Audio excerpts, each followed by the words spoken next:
Hello.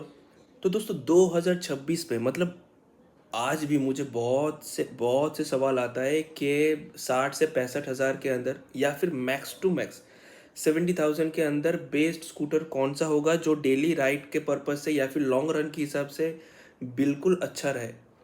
ता उस पे बैटरी क्वालिटी, मोटर का क्वालिटी अच्छा होना ज़रूरी है। तो उस हिसाब से कौन सा स्कूटर लेना सही रहेगा।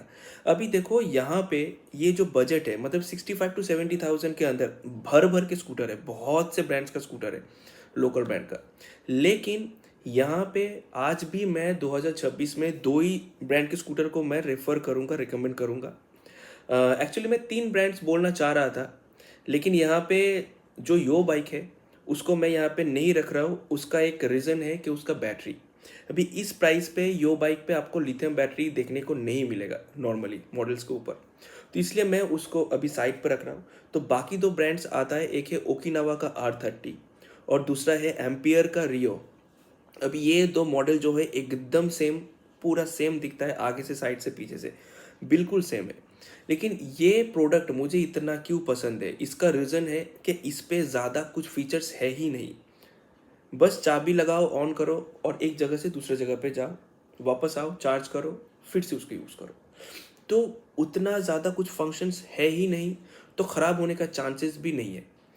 और यहाँ पे स्पेशली मैं बोलना चाहूँगा कि ओकिनावा का जो मोटर है, भले ही वो स्कूटर आई मीन वो कंपनी आफ्टर सेल सपोर्ट में ख़राब हो, अच्छा सपोर्ट ना दे पाए, लेकिन उसका जो मोटर का क्वालिटी है, मतलब जो हॉल सेंसर बियरिंग का जो क्वालिटी, बहुत ज़्यादा अच्छा है, बहुत ही ज़्यादा अच्छा है।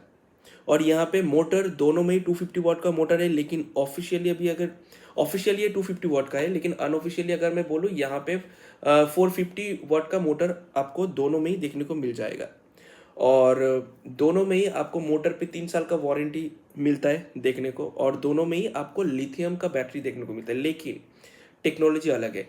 अभी ओकिनावा R30 पे जो बैटरी है वो है लिथियम आयन NMC टेक्नोलॉजी पे, और वहीं पे एम्पियर का जो बैटरी है वो लिथियम आयन LFP टेक्नोलॉजी पे। अभी ये दो बैटरी का जो मेन खासियत है कि LFP बैटरी का जो चार्जिंग साइकिल है बहुत ज़्यादा होता है लिथियम के मुकाबले, तो इसके चलते क्या होता है, इसका जो लॉन्जिविटी है, मतलब आप सालों साल एक ही बैटरी को यूज़ कर पाएंगे अच्छे से। और वहीं पे एक लिथियम आयन बैटरी, अभी अगर मैं ओकिनावा R30 की बैटरी की बात करूँ तो जहाँ पे यूज़ होता है ट्रॉन्टेक का बैटरी, तो ज़्यादा से ज़्यादा आप उस बैटरी को 1000 से लेके 1200 वाट तक चार्ज कर पाएंगे। लेकिन एम्पियर का जो बैटरी है वो LFP टेक्नोलॉजी का बैटरी है, तो वो आप ज़्यादा से ज़्यादा 2000 वाट तक चार्ज कर पाएंगे। तो उस हिसाब से अगर देखा जाए तो एक ही बैटरी को आप लगभग 5 साल आराम से यूज़ कर पाएंगे। ठीक है। अभी आते हैं कि माइलेज के ऊपर। ओकिनावा यहाँ पे माइलेज ऑफर करता है 60 से 65 किलोमीटर, उससे ज़्यादा नहीं। वहीं पे एम्पियर आपको ज़्यादा से ज़्यादा 70 तक माइलेज आपको ऑफर कर देगा। और LFP टेक्नोलॉजी पे ये खासियत एक है कि वहाँ पे जो फायर इंसिडेंट रिलेटेड जो चीज़ें सुनने में आता है ना, वो नहीं होगा। LFP पे उतना कुछ मतलब नहीं होता है फायर रिलेटेड कुछ भी इंसिडेंट, लेकिन वहीं पे NMC पे थोड़ा सा चांसेस रहता है। अभी वो डिपेंड करता है कि सेल का क्वालिटी क्या है, BMS का क्वालिटी क्या है, उसके ऊपर। और लोड कैपेसिटी अभी यहाँ पे ओकिनावा R30 आगे निकल के जाता है, क्योंकि ओकिनावा R30 का जो लोड कैपेसिटी है वो है 150 kg, मैक्सिमम 150 kg तक ये लोड ले लेता है आराम से। वहीं पे एम्पियर का कहना है कि ये मैक्सिमम 130 kg तक लोड ये उठा लेता है।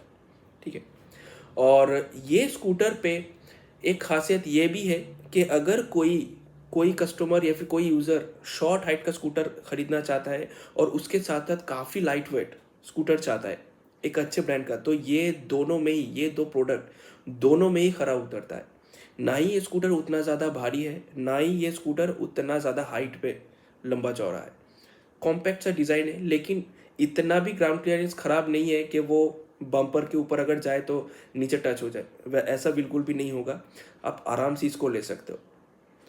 तो अभी अगर आप सबका जो स्पीड है उतना ज़्यादा कुछ मायने नहीं रखता कि मुझे बहुत ज़्यादा स्पीड चाहिए, तो तभी आप इस दो स्कूटर को देख सकते हो। अदरवाइज बिल्कुल भी मत देखिए, क्योंकि ये दो स्कूटर का स्पीड मैक्सिमम 35 टू 38 तक ही होता है, उससे ज़्यादा नहीं होता है।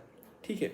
और अगर आप चाहते हो एक ऐसा स्कूटर लेने के लिए जो सालों साल आराम से चले, एटलीस्ट मोटर और बैटरी पे जल्दी दिक्कत ना आए, तभी आप ये 2 स्कूटर को लीजिए। अदरवाइज़ यहाँ पे आपको कोमाकी का भर-भर के ऑप्शन देखने को मिल जाएगा, देन याकुजा का भर-भर का ऑप्शन देखने को मिल जाएगा, आनंद टीवी और भी बहुत से सारे ब्रांड हैं, जहाँ पे आपको लुक वाइज़ अभी अगर मैं बोलूँ बहुत अच्छा लुक देखने को मिल जाएगा। वहीं पे एम्पियर और ओकिनावा का ये जो लुक है बहुत पुराना है, बहुत ही ज़्यादा पुराना लुक है, लेकिन काफ़ी सिंपल है। स्पेयर पार्ट्स आपको ईज़िली अवेलेबल मिल जाएगा मार्केट पे, ठीक है? तो अगर आपका बजट ऐसा है कि 60 से 70 हज़ार या फिर 65,000 से लेके 70 हज़ार के अंदर, और वहाँ पे स्पीड अगर आपको उतना ज़्यादा मायने नहीं रखता है, ठीक है? और अगर आप चाहते हो कि लिथियम बैटरी, अच्छे ब्रांड का लिथियम बैटरी के साथ, अच्छे मोटर के साथ एक स्कूटर लेने के लिए जहाँ पे 3 साल का वारंटी आपको बैटरी पे प्लस मोटर पे मिले, तो यही दो स्कूटर सबसे ज़्यादा अच्छा है आज के टाइम मेरे हिसाब से, जो कि है ओकिनावा का R30 और एम्पियर का रियो। आप लोग ज़रूर एक बार जाके उसको चेक कर सकते हैं।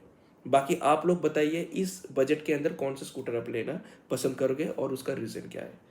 Thank you.